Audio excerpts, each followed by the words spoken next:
Presenting the Hatya Nritya by our students. Again, a short speech by Madam Bondita, followed by word of thanks. With the due permission from all the teachers and the non-teaching communities, I would like to start this program. The first one, lighting the lamp and paying tribute to Chalung Sukaba.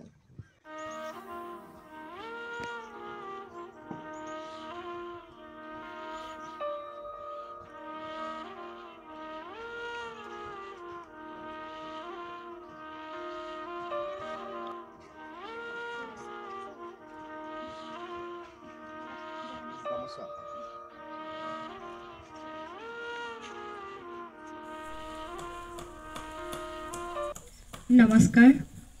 আজিৰ সভাত উপস্থিত সকলোলৈকে স্বাগতম বন্দন আৰু অভিনন্দন আজি অসম দিৱস অসমৰ বাবে এটি কৈকনাথম প্ৰথমতে কওঁ অসম নামটোৰ উৎপত্তি কেনেকৈ হ'ল বহুজন পণ্ডিতে কয় যে এই ঠাইখন पर्वत पहाड़ेरे भरा उख चापर गतिके अखम नामटो हल माने असमान समान नहय आरु अन्यहाते बहु पंडिते आको कय जे अखम नामटो आहोम शब्दटोर पराय आहिसे दुटा भिन्न मत आछे अखम नामटोर उत्पत्तिर बारे अखमर आहोम सकলৰ प्रथम रजा আছিল चुकाफा তেখেতৰ সম্পূৰ্ণ নামটো হ'ল চাউলুং চুকাফা চাউলুং চুকাফাৰ জন্ম হৈছিল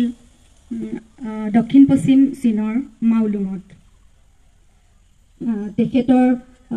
মাউলুঙত কিছুমান পাৰিবাৰিক জটিলতা হোৱাৰ বাবে ভায়েক চুকাংফাক ৰাজ্য কটাই তেওঁ নিজে অনিশ্চয়তাৰে পাটকাই পৰ্বতৰ গিৰিপথেৰে আহি ব্ৰহ্মপুত্ৰ উপত্যকাত উপস্থিত হৈছিলহি সেই সময়ত ইয়াত বহুতো জাতি জনগোষ্ঠী আছিল বৰাহী কছাৰী চুতীয়া মৰাণ মটক আদি এই সকলো জনগোষ্ঠীক তেখেতে মন জয় কৰিব পাৰিছিল কাৰণ তেওঁ আছিল তীক্ষ্ণ বুদ্ধি সম্পন্ন আৰু এজন সুদক্ষ কূটনীতিবিদ তেওঁ এনেদৰে কৈছিল আপোনালোক হল গৃহস্থ আৰু আমি হলো আলহী আপোনালোকে আমাক এই ঠাইখনৰ বিষয়ে সকলো জনাই যেন তেনেকৈ কোৱাৰ বাবে জনগোষ্ঠীসকলে সকলোৱে খুব অন্তৰত ভাল পাইছিলে আৰু হৃদয়তাৰে লৈছিলে আৰু কোনো বহুতো জাতিয়ে যুদ্ধ নকৰাকৈয়ে তেওঁৰ লগত মানে আহোমসকলৰ লগত মিলি গৈছিলে তেখেতে প্ৰথমে আহি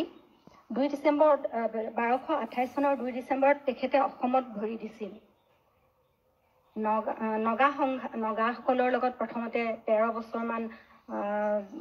বহুতো সংঘাতৰ মাজেৰে তেওঁ পাৰ কৰিব লগা হৈছিল বহুতো প্ৰত্যাহ্বানৰ সন্মুখীন হ'বলগীয়া হৈছিল পিছত তেওঁ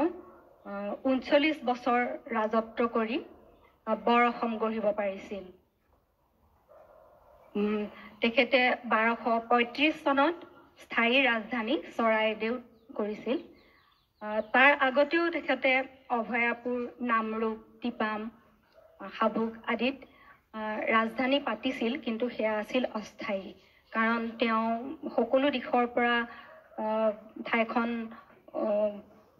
ভাল হ'বনে নহয় চাই মেলি শেষত স্থায়ীভাৱে ৰাজধানী পাতিছিল চৰাইদেউত তেখেতে যেতিয়া ভাবিছিল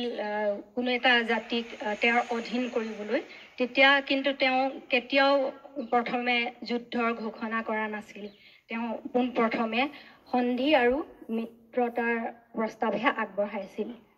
আৰু তেখেতে জয় কৰাবলৈ তেওঁ বিচাৰিছিলে অন্তৰেৰে কোনোদিন প্ৰথমতে যুদ্ধৰ আশ্ৰয় লোৱা নাছিলে চুকাফাৰ মৃত্যু হৈছিল 1268 চনত এই বৃহৎ অসমীয়া জাতি গঠনৰ প্ৰক্ৰিয়াটো এক বহল ভিত্তিত তেখেতেই কৰি থৈ গ'ল 1987 চনৰ পৰা অসম দিৱস বা চুকাফা দিৱস পালন কৰি অহা হৈছে চৈখোৱা অঞ্চলৰ ভীমকান্ত বুঢ়াগোহাঁই নামৰ ব্যক্তিজনৰ প্ৰচেষ্টাত এই দিৱসৰ আৰম্ভণি ঘটে তেতিয়াৰ পৰা এই দিৱস পাতি অহা হৈছে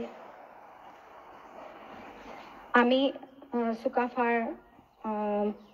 সুদক্ষ কূটনীতিবিদতা আৰু পাৰদৰ্শিতাক সন্মান জনাই তেখেতক সদায় মনত ৰখা উচিত ইয়াতে আৰু এটা কথা মই কওঁ অসমীয়া বুলি ক'লে বহুতে ভুল কৰে যে অসমীয়া এটা বেলেগ জাতি বুলি হেতু নহয় আসলতে অসমত বহুতো জাতি জনজাতি বাস কৰে সেই সকলো মিলিহে অসমীয়া জাতিটো হৈছে সেই অসমীয়া জাতি গঠন কৰিবলৈ আহোম সকলে কাৰণ আহোম সকলে 610 বছৰ একেলেঠাৰিয়ে ৰাজত্ব কৰিব পাৰিছিল আহোম সকলে ইয়াত অৰিহণা যোগাইছিল গতিকে অসমীয়া মানে হ'ল সকলো জনজাতি একেলগে মিলি থকাটোই অসমীয়া জাতি অসমত যে আছে সেই অসমীয়া ইয়াতে কৈ মই আজি মই বক্তব্য সামৰণি মাৰিছো নমস্কাৰ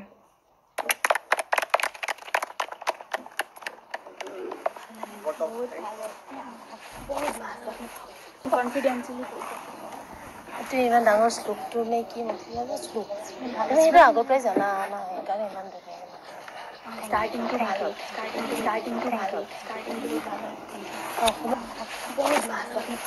ইমান কনফিডেন্সিয়েলি